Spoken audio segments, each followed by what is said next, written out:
Hello and welcome to Creating a Family, talk about adoption, foster care, and kinship care.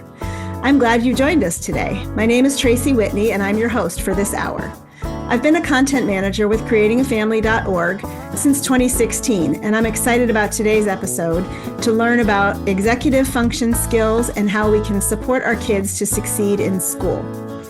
Our guest today is Dr. Richard Guare.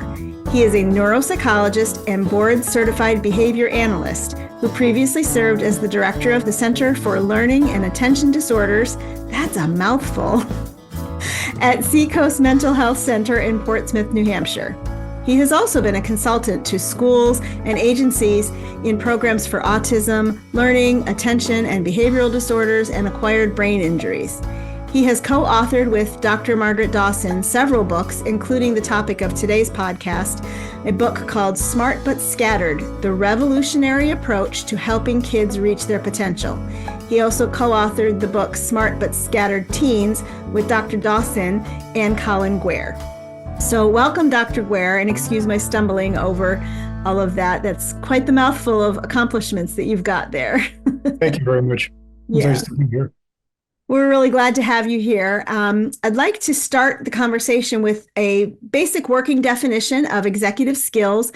And if you could do it in a way that help parents and caregivers who may be unfamiliar with the term, some way to kind of wrap their hands around it. There are a couple of different ways of thinking about executive skills. I guess the most direct way is to think about them as the chief executive officer of the brain. In order for us to get things done, executive skills direct virtually all of our activities, problem solving, writing, any of those kinds of things. The Center for Developing Child at Harvard describes those skills as the air traffic control center of the brain. So if that gives people a sense about what that's about, that's essentially what it is. And why are those skills essential for school success and independence in learning? Well, when you think about what's involved in school success, particularly as children progress through the school system, things like planning, organization, time management, particularly sustained attention, behavioral control, all of those skills come into play in school and really do determine whether kids are going to be successful or not successful in their school environment. In addition to that, there's good evidence now that, at least in the early preschool years, executive skills are associated with reading and math literacy so that they have a direct impact on academic skills as well. Okay. So how does a child who's experienced early childhood trauma, neglect, prenatal substance exposure, or those delays or disruptions, how do those impact their ability to develop those executive skills? Well, there are two issues there. One of them is that trauma, early neglect, high levels of stress, particularly chronic stress, actually affect brain development specifically. In particular, the prefrontal cortex, development of the prefrontal cortex, and that area of the brain for 25 to 30 years is critical in the development of executive skills. It really is the kind of primary control center in the brain for executive skills. So you have that kind of neurobiological impact on the brain. And in addition to that, if that trauma or neglect or chronic stress is ongoing, then it also interferes on a kind of moment-to-moment basis with utilization of those skills because it tends to preoccupy children in dealing with those kinds of stressors, and they're able to devote less attention to their executive skills. So their little brains are focused on surviving and not necessarily on developing new skills. That's right. That's particularly important. It's a survival skill, and it also limits their time horizon. They tend to be vigilant about their current environment, and their time horizon shrinks down so that they're able to deal with the immediacy of the environment and getting their needs met. But any kind of a longer term planning is really, really difficult for them.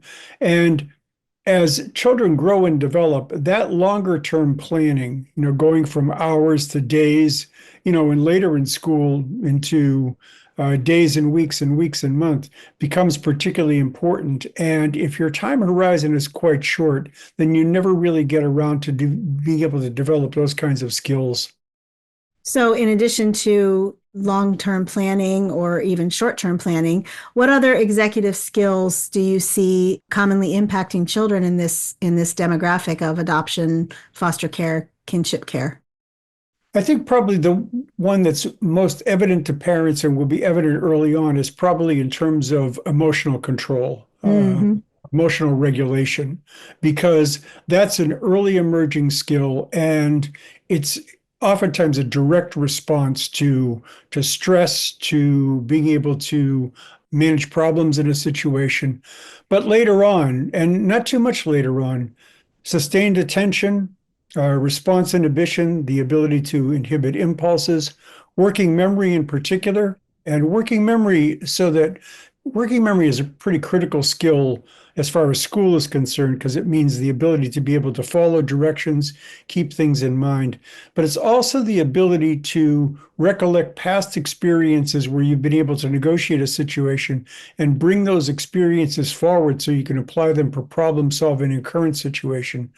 Those skills in particular are affected, along with flexibility. And so when children are under stress, one of the ways to manage that stress is to create an environment for themselves that's as, in their head, as predictable and as unchanging as possible. And so if a situation arises where they have a solution in mind to a particular situation and it doesn't work for them, they have a great deal of difficulty coming up with a kind of plan B in that situation. So, what are some specific ways that we as parents and caregivers might start to see the evidence of those delays when our kids get to school?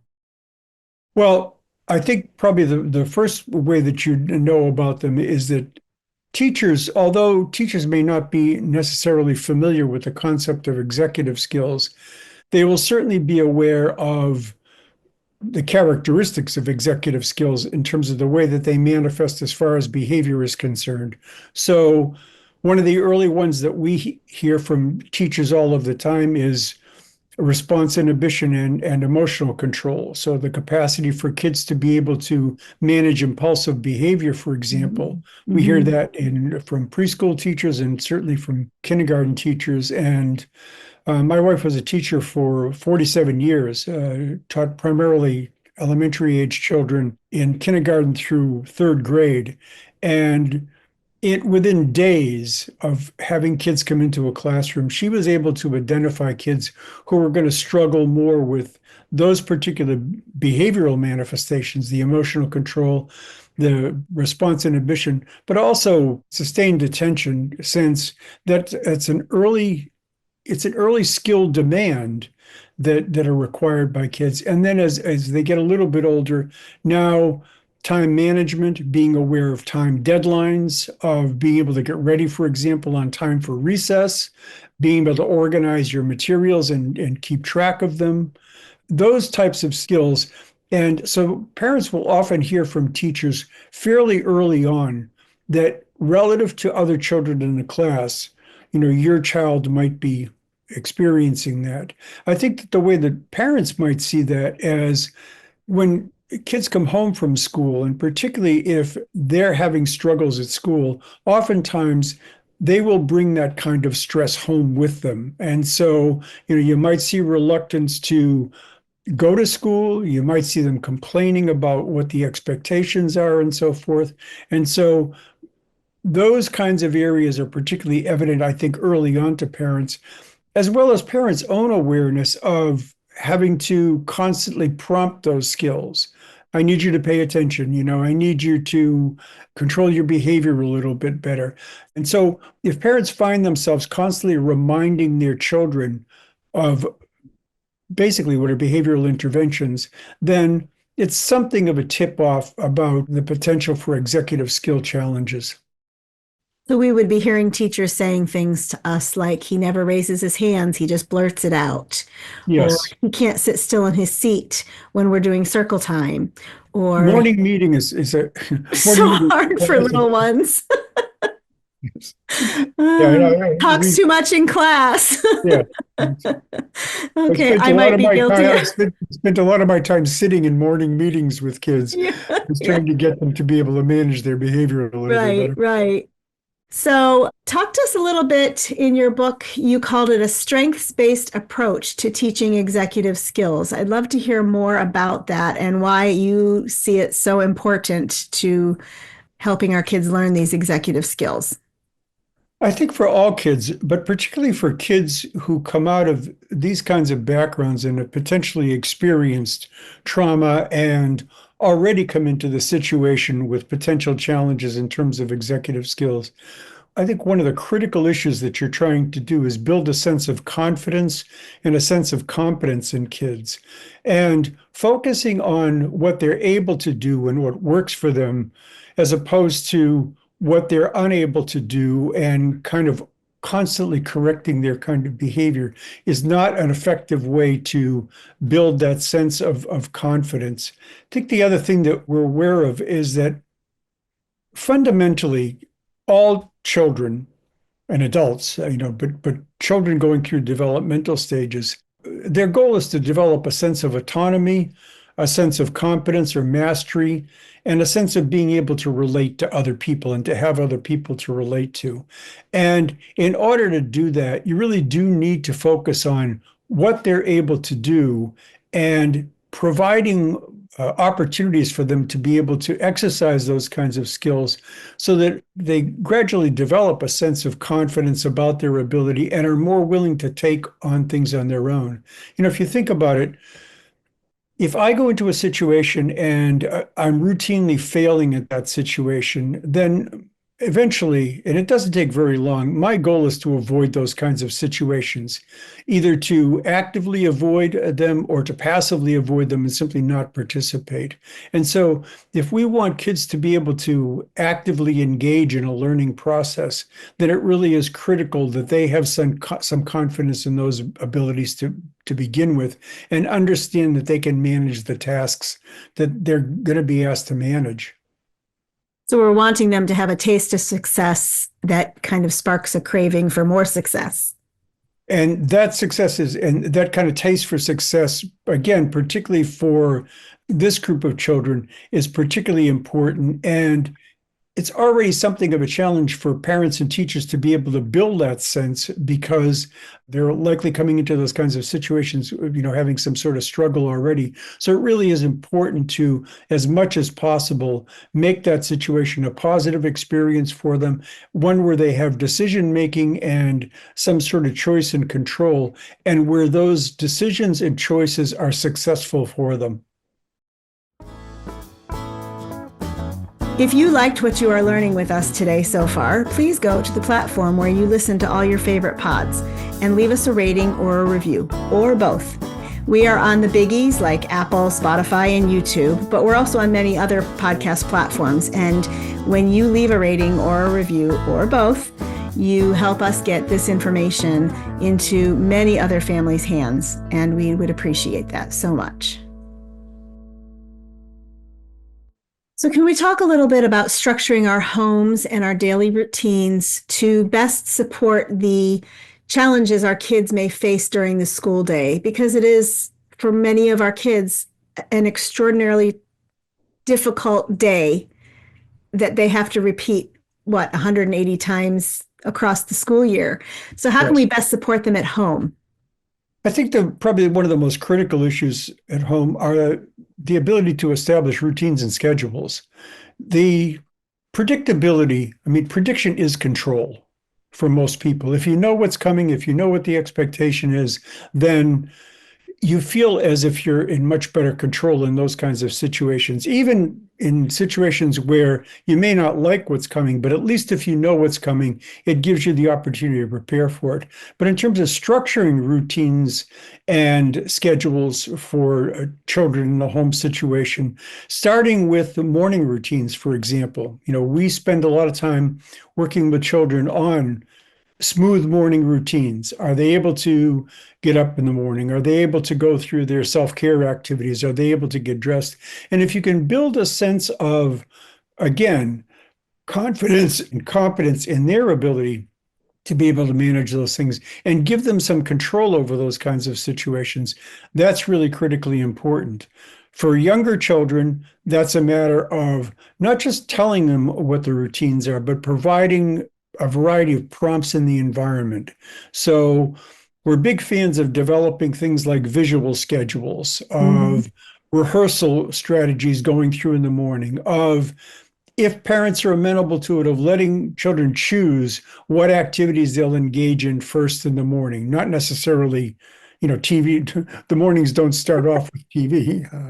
Right. But, would you like to get dressed first? Do you want to do your kind of self-care routine first? Do you want to have breakfast first?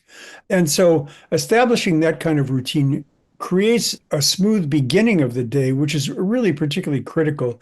If you think about, and I'm sure every parent has gone through it, where, you're struggling with your kids in the morning, they're not on time, they're having difficulty getting ready, you're worried about transportation, whether they're going to make the bus or whether they're going to get their rides or not, and so forth. And that leads oftentimes to conflicts between parents and kids. And so when they finally do get out of the house, they're already stressed to some extent, and in some cases, either unhappy or angry about the situation that they've been in already.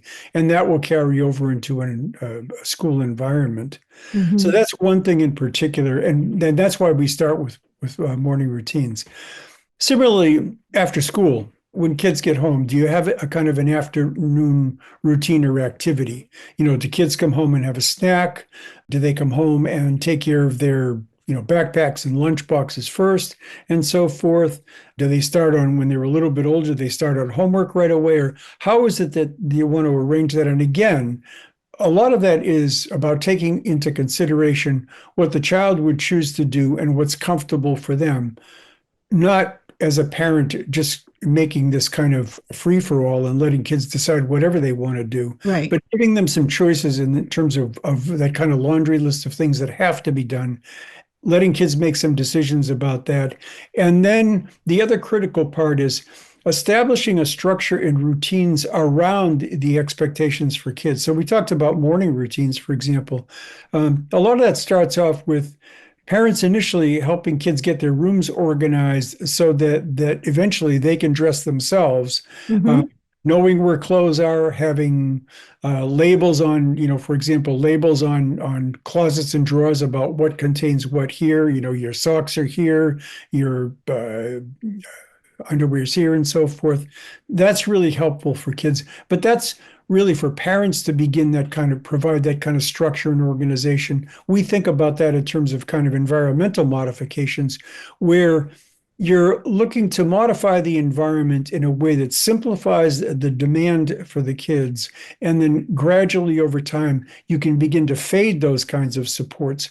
But initially, the more supports that you can put in place to minimize that demand on the executive skills for kids, so that the critical issues, as I say, getting dressed, going through routines and stuff like that, all of that is well organized to begin with. And so that's another area that's really critical. In the afternoon, similarly, do kids know where, and do they have some sort of a prompt, like a visual schedule or a list about where their backpack's going to go, what they need to do if they're carrying their own lunch, what their homework area looks like, how well organized is their homework area, and then time schedules.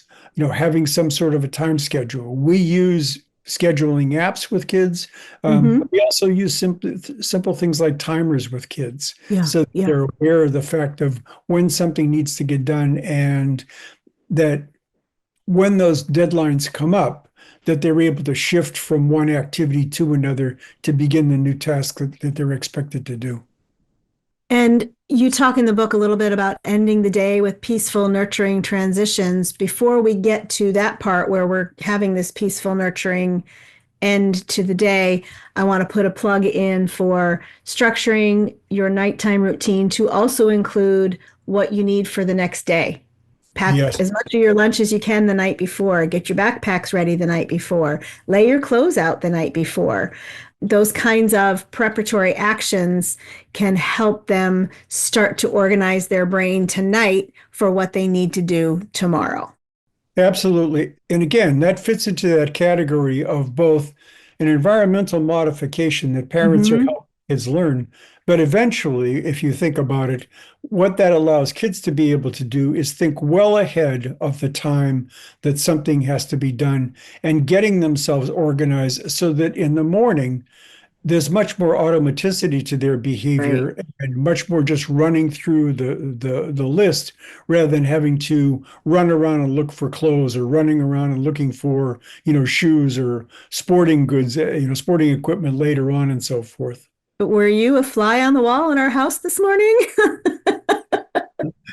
I was a fly on the wall in my own house for a long Yeah. time. Yeah. Where's my phone? Where's my backpack? So talk to us a little bit about those peaceful, nurturing transitions to bedtime. What do those things look like that would specifically help us parents bring the day down and keep connection and attachment a priority while still helping them think towards tomorrow? I think that one of the things that you're looking for, all of the time is what do kids prefer in terms of their kind of, I mean, you'll have observed as a parent what kind of, and most of us, early on, we establish, nighttime routines with our kids. My daughter's 31 or 31 years old now, and we were just talking the other day where she has a 1 year old, and she was talking about, songs that we sang to her Mhm. for the longest period of time, and she sings those same songs to her son now. So having those kinds of really memories with kids, but Mhm. also favorite objects, whether that for younger kids, whether that's blankets or a stuffed toy, or my granddaughter who's 4 years old now has a Frosty the Snowman that is kind of her companion that she carries with her all of the time. And so I think having those kinds of transition objects for Mhm. kids that really help them identify, but also establishing that kind of gradual calm down routine so that if we're going to do, for evening routines in particular, if I'm going to think about evening routines, what I want to do is get through the have tos first. And so I Yeah. would prefer to do those as early as possible, going through the organization in terms of materials they're going to need for the next day, going through what the nighttime routine is in terms of toothbrushing and those types of things. And then thinking about calming activities. I mean, probably one of the best, both for kids' cognitive development, but also for them to be comfortable over time is reading to them at night. Mhm. So making things like, when I watch my son, well, like my wife and I did it with our son and our daughter both for years, where the last thing we did at night was we had a list of books that they had picked out from the library, or when they were younger, just picked out from a stack of books. What do you want to read? How many books, are we going to read tonight? And Mhm. taking the time to read those and really making that a kind of just enjoyable interactive time Mhm. for you together. And also, if your kids seem distressed or seemed distressed to you during the day, again, before I would probably get to the reading, I would just ask them about that and trying to have a conversation about, is there anything I can do to help you? Would you like to talk about it a little bit? Just so that they know that you're sensitive to the things that Mhm. you've observed with them, whether they've been vocal about that or not, and that you're aware of being able to read their kinds of emotions. It will make them feel better to know that other people are reading their emotions, particularly, obviously, caregivers and parents. And being able to offer help. And again, if they don't want to talk about it and so forth, it's fine. But at least having that available to them, it really is a kind of critical issue. And then moving on to that kind of transition of stories and then songs and then that kind of gradual withdrawal from the situation and so the kids can get to sleep. Yeah. I think we've got an epidemic in this country of not prioritizing healthy sleep routines. We certainly don't always do it for ourselves as adults. And when we don't do it as adults, our kids are not going to do it either. And Right. so developing very intentional, peaceful nighttime routines that are absent of screens and Yes, give us absolutely. time to unwind and kind of come down. One of my favorite things in the world is to read in bed. And I've observed over the years that my kids at various stages and ages have developed the habit of reading in bed as well. And it's Yep. it's just a great way, to take all my body systems down, and then my kids see, wow, there's a tool here. We can take our body systems down too. And they're all older now, so they do it themselves. But yeah, that's great. Yeah, I think one of the other things that we've noticed about that, in fact, we mentioned it in the book. My son and I wrote a chapter on the impact of technology. Mm-hmm. This research out there looking at young kids and screen time and how much it's really pretty remarkable the amount of sleep disruption Yeah. that's caused by screen time before bed. I mean, both in terms of the time, but also in terms of the quality of sleep. I mean, well documented, in kindergarten children and preschool children. And so it's I think it's important for parents to be aware of that. And also obviously for parents to be aware of their own screen time. I mean, Right. kids model the behavior of parents. And so if they see us, pretty much glued to our screens all of the time, whether Right. those are phones or computers and so forth, then we're not modeling the healthiest of behavior for them, particularly at certain times of day.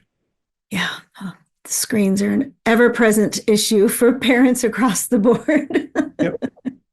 So let's talk a little bit about some of the practical strategies that we can implement in our home. I'm not the only parent that has struggled with the homework hour and the challenges that homework can present. It's not just homework, obviously. It's long-term projects. It's long-term assignments. What do they call them? Book reports, where you're reading the book and then you've got this long-term project of wrapping it all up into a final report. Let's talk a little bit about how we can support our kids to succeed in those and that gradual building of skills that we want to see them develop. Well, I think we talked a little bit about that already in terms of Mhm. establishing routines Right. for schedules and areas that are organized and well set up in terms of homework. They don't have to be elaborate kinds of spaces, Mhm. but at least places where kids have a chance to have keep their materials organized, where they've got all of the kind of resources that they would need to be able to do their homework. So that's one.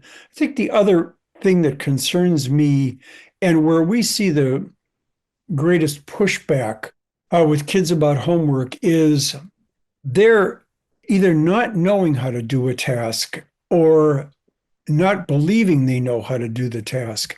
And so a lot of the hesitation that comes for kids around homework that's certainly one of the areas. And it really is a mismatch between the child's skills, Mhm. the assumption that somehow these skills are independent on the part of the child. I mean, obviously, unless you're one of those parents who is constantly helping your child, most of the time expectations for schools is that kids are going to do homework and they're going to do the tasks are well matched to the skill set of the kids, and the kids are going to do their homework independently. But in fact, that's oftentimes not the case, in part because teachers don't necessarily get the opportunity to see whether these kids are completely independent in Mhm. terms of being able to do those kinds of skills. So whether it's actually a skill deficit or whether it's a confidence deficit in terms of kids feeling like they don't have the skill to be able to do this, I think that's one area that needs to be addressed.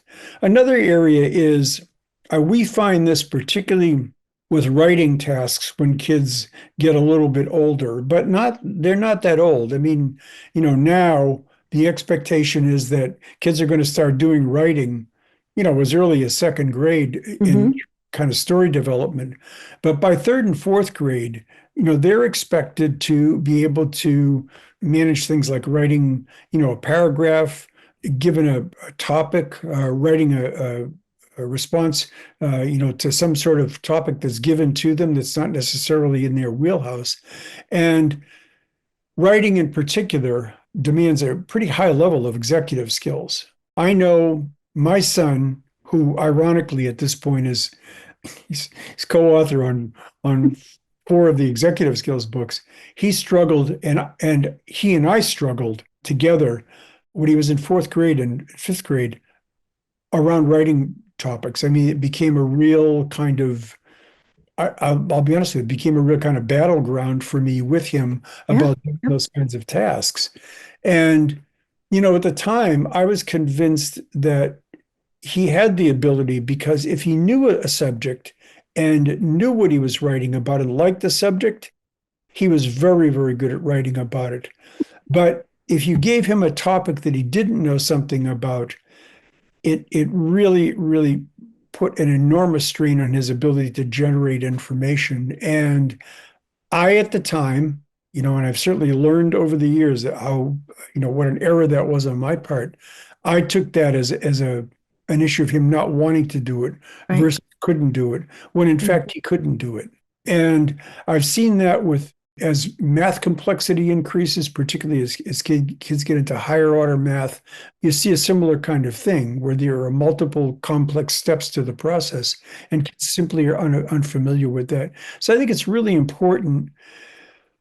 And that's not an area that, I mean, parents can help in that area, but I think it's important for parents to recognize and understand that that's one of those areas where you may need to approach the school and either request an assessment or at least make teachers aware of the fact that what they believe is a skill that the child has, that in fact the child isn't nearly as proficient at that skill as teachers would imagine, and that it causes problems in terms of homework.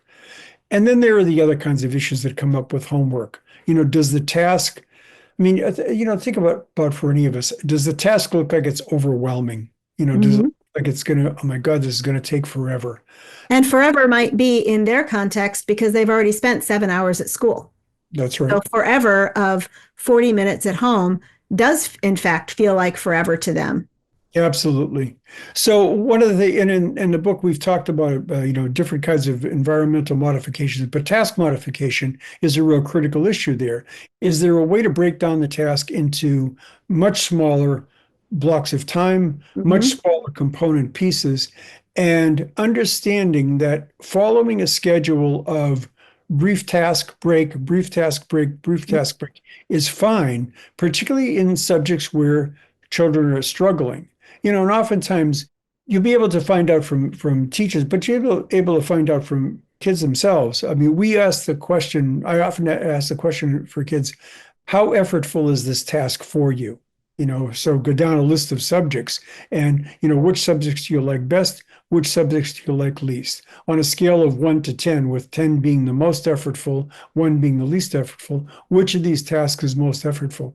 At 8 or 9 years old, kids are very, very good at the perceived effortfulness for them of those kinds of tasks.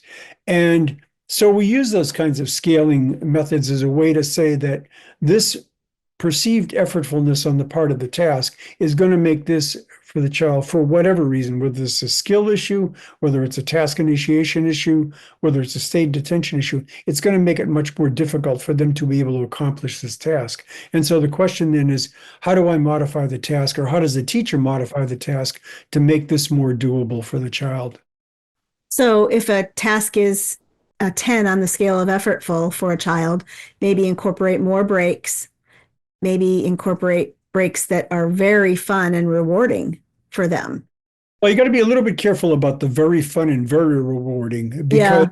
you run into that problem of, if the reward is highly prized, for example, I've worked with parents who've let kids take breaks using video games. Mm. Yeah. Nightmare to get them off the games. Right, right. So you do have to be careful. We followed more of a first then kind of a routine where Okay. if you complete X amount of this task, then you can do such and such. But being careful about what those payoffs are for the task, understanding that you're going to have to transition back from a more preferred task to a less preferred task. And it's already a task that's somewhat aversive to them. Yep, I can So see that. the situation can't seem too rewarding. Otherwise, it's very difficult to get them back You'll on never round them back in. That makes sense. That makes great sense.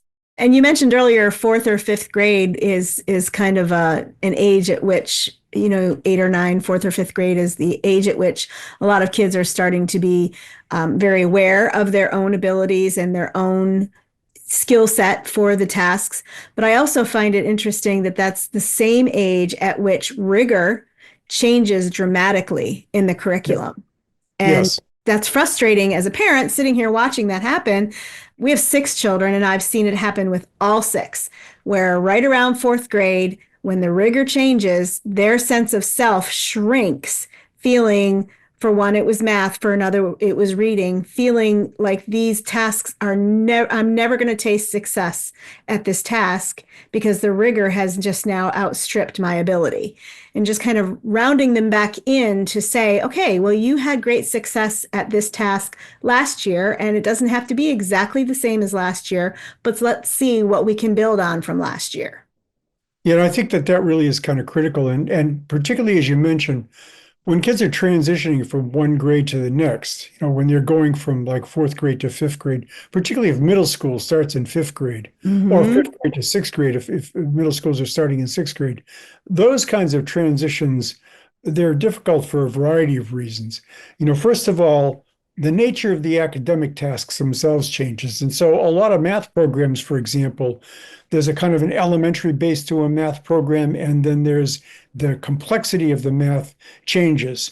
Writing, as I said, becomes, and particularly writing to prompts the teachers provide, becomes a very critical issue. And of all of the academic skill or all of the academic tasks that are out there, writing demands probably the highest level of executive skills of any of those kinds of tasks.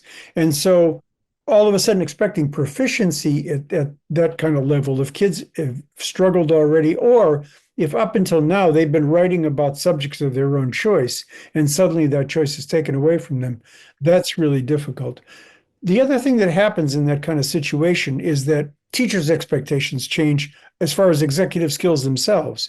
And so again, starting at that kind of 4-5 or 5-6 transition, the expectation is that kids are going to take on their own self-management, and they're going to more and more be independent, so to Right. speak.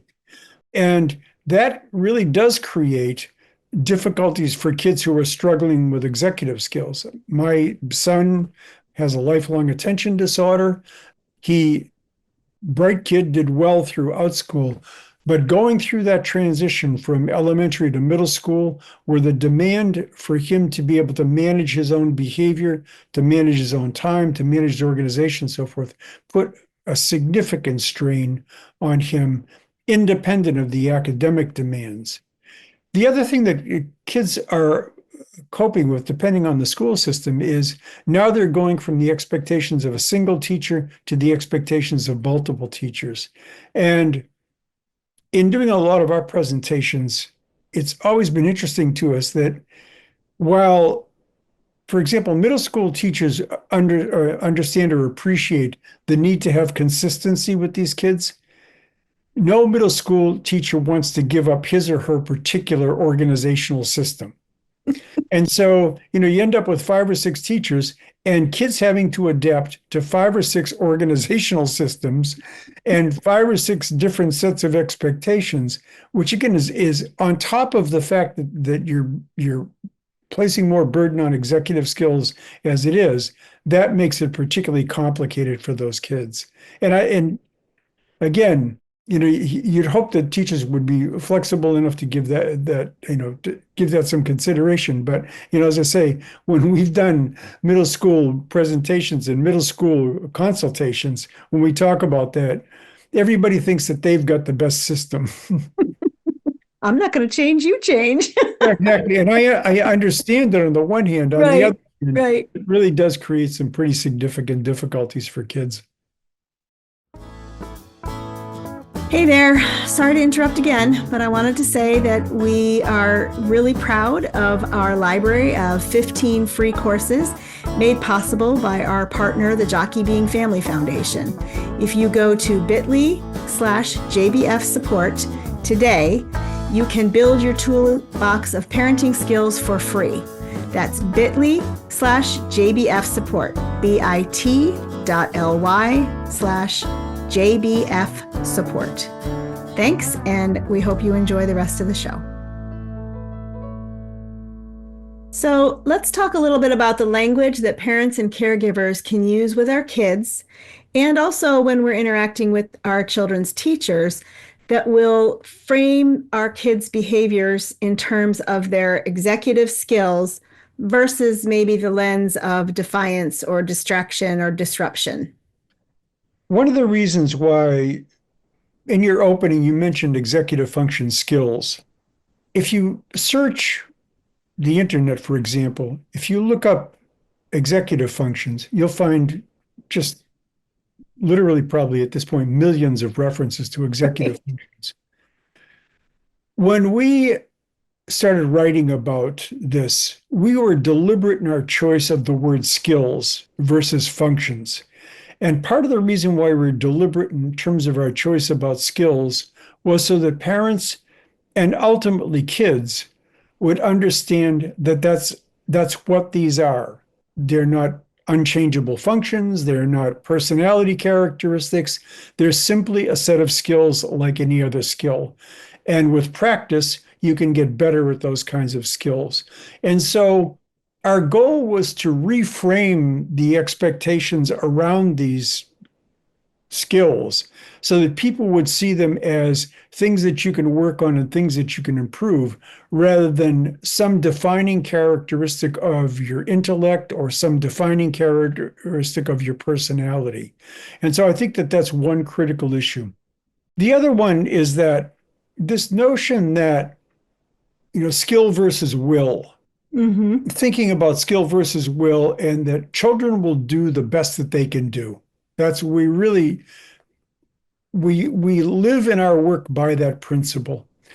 So when somebody mentions to us that kids are unmotivated or kids are lazy or kids are defiant, and again, you tend to, you don't, not that you never hear them at an elementary level, but as kids get older, you hear those terms more and more often, and they're certainly more prolific in middle school and particularly high school.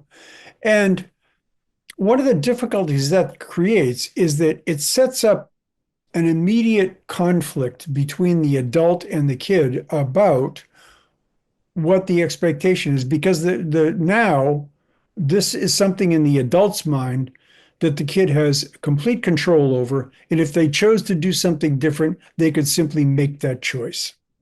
And the problem with that is you're stuck at that point and there's no place to intervene. This is going to come down to a battle of wills between you and the child.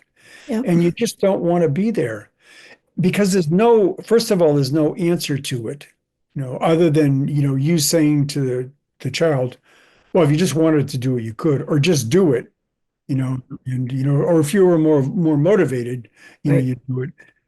None of that is going to make any difference whatsoever, nor does it give the student any real hope in terms of being able to get past this particular problem. And so our inclination is to all of these times look at this as a skill versus a will issue. And I'll give you one exception that I mentioned already to that, and that's where the child might have the skill, but the effortfulness of the task is such that it's still an impediment to doing the task. I mean, it's funny. I think about this. I used to use this example all of the time. My wife and I share household chores. I'm happy to do the dishes. I'm happy to do the dishes, wash the dishes, load the dishwasher, unload the dishwasher, all of those kinds of things. I hate washing windows. And I know how to wash windows, but on an effortfulness scale, washing dishes is a 1 or 2, and glass cleaning is an 8 or a 9 at least, and maybe more. And so I will actively avoid that task because of the effortfulness of it. Interestingly enough, though, if I look at this even as an effortfulness issue, the fact of the matter is I've still got an intervention to do. If I make the task, if I make the effortful task short and I simplify the task for myself. So not only do I not have to do it, I can do a particular segment of the task and then get away from it. Over a period of time, I can build that skill to a point where I can reduce the effortfulness of it. There's interesting, again, neuropsychological and neurological research out there about this, where people looked at if you reduce the level of difficulty of a task and you have people practice it in very, very small steps, the perceived effortfulness of the task drops over a period of time, as does the amount of energy required in the brain to accomplish that task. So there's both a kind of neurobiological correlate to that. There's also a behavioral correlate to that. And so whether I look at this as skill deficit or I look at this as the ability to exert effort in a task, in both cases, I've got an intervention, and the intervention is similar in both. I still need to think about how do I make the task, bring the task within this kid's particular skill set to be able to accomplish that task. It's unrealistic for parents to be able to accomplish those kinds of things, but it's important for them to be able to approach the school around those kinds of things and make teachers aware of this. But particularly then, seeking evaluations that might lead to an IEP or to a 504 plan, because that's the only way that you're going to be able to get the kind of accommodations and hopefully bring people to some sort of a recognition that this kid is genuinely struggling and suffering in this particular situation. And it's not a motivation issue. It's not a will issue. Right. It is still a skill issue. It's that filter of can't, not won't. Yes. That we just try and keep, that filter on all the time. So that brings us to an interesting point that you made in the book, and I'd love to hear you unpack it a little bit. Why is it important for us as parents and caregivers to understand our own executive skill, strengths, and struggles when we're trying to help our kids understand theirs? There are a couple of issues there. Probably the main one for us, and the reason we brought it up, is there's a potential mismatch between a parent's skills and hence expectations and a child's skills and expectations. For example, my son understandably struggles with task initiation. It's part and parcel of an attention disorder. He recognizes it. He's the ultimate procrastinator. It's always been the case. Task initiation is a strength for me. If I've got something to do, I don't put it off. I tend to try to get to it as quickly as possible.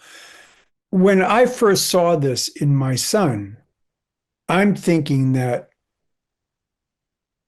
there's an easy solution to this. You just need to do the task. Right. And I recognized, fortunately fairly early on that it wasn't that easy for him. But in my mind, it comes so easily that I'm going to build that expectation into his behavior. And now his behavior looks willful rather than, again, this looks like a will versus skill issue. Okay. When in fact, that's not what it is. And so I want to see, and parents want to be aware of the fact where is there a mismatch between their strengths and their weaknesses and what the child's strengths and weaknesses are, so that you don't get caught in that kind of dilemma of building a set of expectations for your child where they're based on your own ability, but not on the child's ability. And so it means understanding those skills and then being able to step back and say, but my kid's skills are different in this area. And I need to recognize that my own expectations aren't going to fit for him or for her. You said there was another reason. The first one was the mismatch of expectations. Yeah, the second one is if my child and I have the same weakness, then I'm not going to be of very much assistance at all. For example, I'm in a different room right now, but if I were to go upstairs and show you a picture of my desk, it's a train wreck.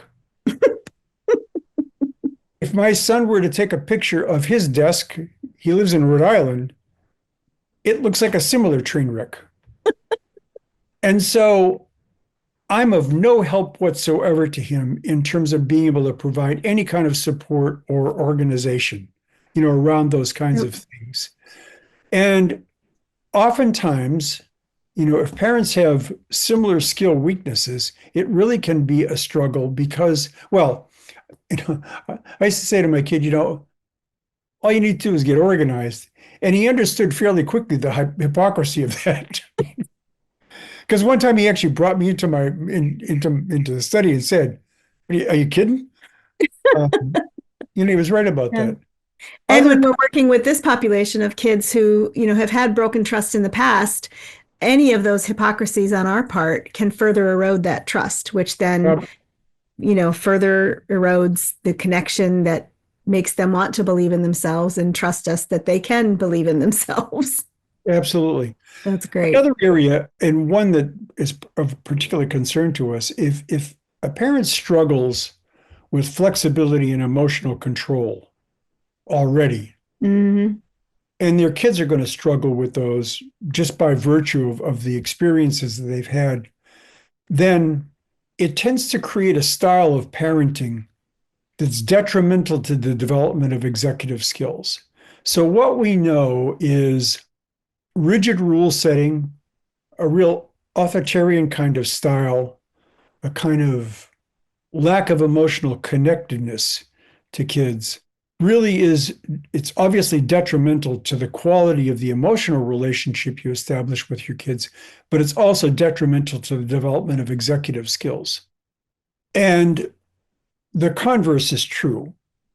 Cohesive families where everybody's kind of emotionally supportive of one another, they're on the same page, particularly around times when kids are going to be angry or frustrated or upset, which these kids are going to experience fairly often, again, because of Right. the experiences they've been through. To be able to respond to those in a kind of nurturing, I'm not saying you're not talking about abandoning limit setting here, but being able to respond to them in a way that says, I get what you're going through. Yep. Understand it. I will be as supportive as I could possibly be about that. Not only are you modeling emotional control and empathy in those kinds of situations, you're making the child feel more comfortable and more accepted in that kind of situation, Hmm. which again has been shown to facilitate the healthy development of executive skills. And so that's one of those areas where understanding something about your own executive skills becomes particularly critical because it means that you may have to work fairly hard to modify your own behavior in response to what some of your child's behaviors are going to be. Yeah. If our listeners are interested in learning more about parenting styles and attachment styles, we do have some great resources. If you go to the search bar at creatingafamily.org and type attachment style, you can pull up the articles and the podcasts that will help you understand more about your attachment style that comes from your family of origin so that you can understand how you are parenting and attaching to your children. I think that that's absolutely critical. My son and I and Peg Dawson, our colleague, spend a lot of time now training coaches, around being able to Mm-hmm. work with kids and adults both. And my son has done a lot of work in this area around the area of motivational interviewing. And one of the things that we've realized over time is that the critical issue, and I've certainly seen this in my relationships with my own kids, but also in working with other parents. Your style of communication with your kids, particularly as your kids hit those kind of tween years and those teenage years, is absolutely essential to the maintenance of any kind of relationship at all. And when kids are on that path to developing their own autonomy and their own identity, to come into that situation as a parent with a real authoritarian style and to try to and establish it, kind of make this nothing but a hierarchical relationship where I'm going to tell you what to do and you're going to do regardless, Right. and communicate that is basically incredibly detrimental to the Mm-hmm. likelihood of maintaining a good relationship. And again, Yeah. it doesn't mean not establishing roles and Right. roles, but it does mean understanding how to go about that and appreciating the fact that negotiation and partnership, particularly as kids are getting older, is really an essential component of what a relationship is all about. Yeah, Dr. Ken Ginsburg calls it healthy interdependence. Yes. Yep. Yep. Let me pause here for a moment and say thank you to Hopscotch Adoptions for sponsoring this episode. Hopscotch Adoptions is a Hague-accredited international adoption agency placing children from Armenia, Bulgaria, Croatia, Georgia, Ghana, Guyana, Morocco, Pakistan, Serbia, and Ukraine. They specialize in the placement of children with Down syndrome and other special needs, including kinship adoptions. They place kids throughout the U.S. and offer home study services and post-adoption services to residents of North Carolina and New York. You can find them at hopscotchadoptions.org. Thanks so much. Well, I would love to hear one or two of your top takeaways from the book that you'd love for parents and caregivers to consider before we close things out. Sure. There are a couple. One of them is that in teaching your child any skill, but particularly executive skills, it's absolutely critical to begin where the child is at, not where your expectations are. And so this comes out of more of the behavioral psychology, but we talk about a kid's baseline. What's their current level of performance in a particular situation? Mm-hmm. And once you understand what that baseline is, both in terms of the consistency of the behavior, but also in terms of the skill level of the behavior, then at that point, you build your expectation. But your expectation never exceeds initially a more than 10% improvement in that behavior, which means that you have to start really small. Yeah. And you, first of all, if the behavior is inconsistent, then you don't even think about improvement. You think about the goal is consistent demonstration of that behavior. And then you begin to think about small steps. But that small steps issue really is critical. The other critical piece of that is that this is all about goodness of fit between the task demand and the child. Mm-hmm. We talked about whether the tasks are a match or a mismatch for kids. In behavioral terms, we use the term antecedent control. In our work, we use the word environmental control. But basically, what that means is that you need to look at the task demand for the child and make whatever modifications in advance that the task needs to have in order for the child to have a chance of success. You can fade those supports over time, but that Mm-hmm. initial goodness of fit and the kid having a high probability of success, again, builds a sense of confidence and competence that we talked about. So that's one. The second one is ultimately in executive skills, kids, they need to own the plan. And in order for them to own the plan, they need to have a key role in decision making and choice. And so the goal isn't to tell them what to do. The goal is to get their input about, you can set it, you can establish the general expectations for the task, but within that, build some decision making for them and also build the opportunity for them to make some choices about what comes first, what comes next, and so Mm-hmm. forth. Because to the extent that they have some ownership of the plan, to that extent, they're much more likely to be willing to follow through with the plan.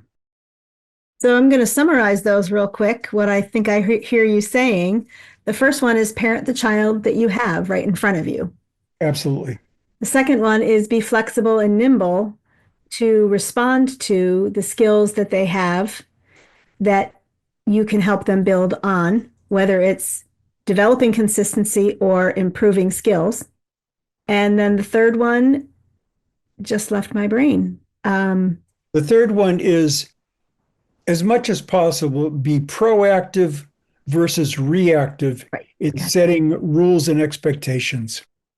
Being proactive does two things. First of all, when any of us know in advance what the expectation is, that's prediction. Yeah. And as I said before, prediction is control. Yep.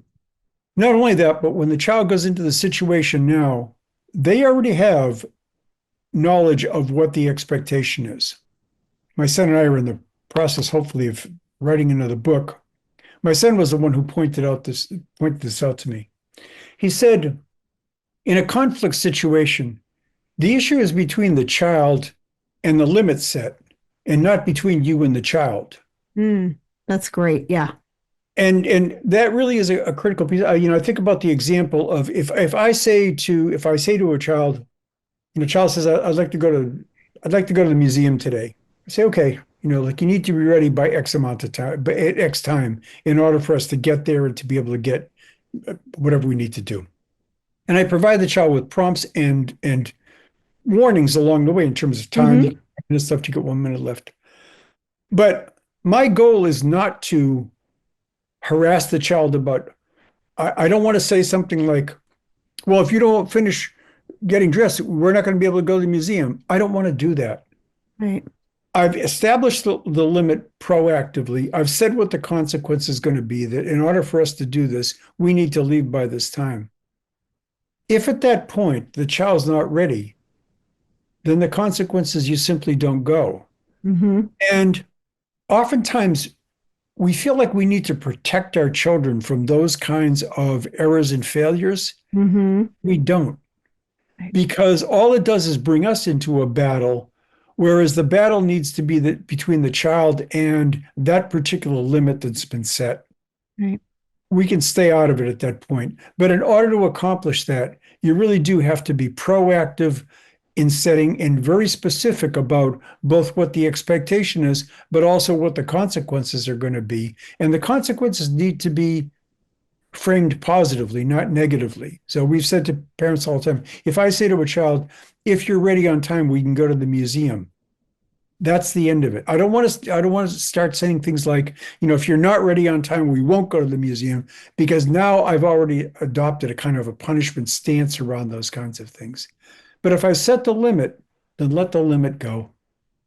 And that allows us to then be on their team with them in this struggle rather than butting heads with them. Exactly. I love that.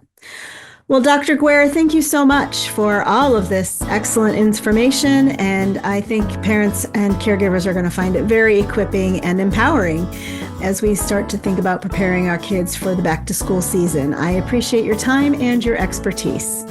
I hope it's really been helpful. I've really enjoyed it. I've enjoyed the conversation. I have too. Thank you so much. All right. Thank you. Take care.